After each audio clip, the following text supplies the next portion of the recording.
সুপ্রিয় দর্শক, মামুন টাইমসে স্বাগতম। আজ 2 ডিসেম্বর সোমবার 2024। পত্রিকার মেইন শিরোনাম নিয়ে আমি মামুন চৌধুরী আছি আপনাদের সাথে। সর্বপ্রথম ইত্তেফাক হেডিং করেছে পতনের আগেও 60,000 কোটি টাকা ছাপে আওয়ামী লীগ সরকার। এরপর আছে প্রথম আলো মেইন হেডিং করছে সংখ্যালঘু নির্যাতন, অপপ্রচার ও বিভ্রান্তি নিয়ে সোমবার বিদেশি কূটনীতিকদের ব্রিফিং। এরপর আছে যুগান্তর মেইন হেডিং করছে দুর্নীতিবাজদের দিয়ে দেশের ভাগ্য পরিবর্তন হবে না, জামায়াত আমির। এরপর আছে ভোরের কাগজ মেইন হেডিং করছে টানা 4 মাস রেমিটেন্স এলো $2 বিলিয়ন বেশি। এরপর আছে জনকণ্ঠ মেইন হেডিং করছে চট্টগ্রাম যদি ওনাদের হয়ে যায় বাবার রাজত্ব, ভারতের প্রতি ক্ষোভ প্রকাশ মির্জা আব্বাসের। এরপর আছে ইনকলাব মেইন হেডিং করছে তারেক রহমান সহ সবাই বেকসুর খালাস। এরপর আছে আমাদের সময় মেইন হেডিং করছে মামলা থেকে খালাস পেয়ে যা বললেন তারেক রহমান। এরপর আছে নয়া দিগন্ত মেইন হেডিং করছে আসুন রাজনৈতিক বিভেদ ভুলে ঐক্যবদ্ধ হই, সূচনা করি নতুন অধ্যায়ের, তারেক রহমান।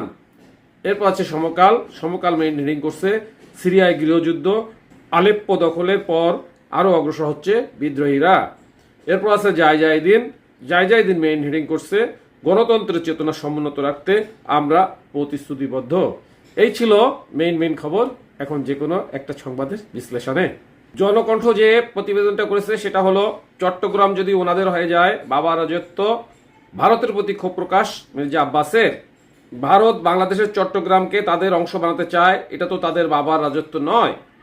সম্প্রতি গণমাধ্যমকে দিয়ে এক সাক্ষাৎকারে একথা বলেন বিএনপির স্থায়ী কমিটির সদস্য মির্জা আব্বাস। বলেন চট্টগ্রাম যদি ওনাদের হয়ে যায় বাবার রাজত্ব পাইছে কি।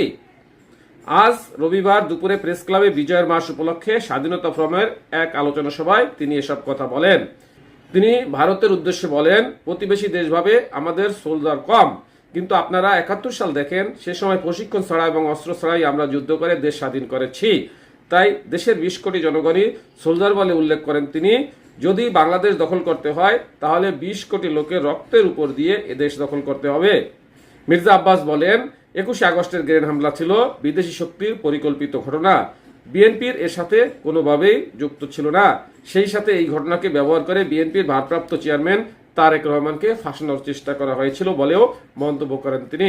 সাথে থাকার জন্য ধন্যবাদ। আসসালামু আলাইকুম।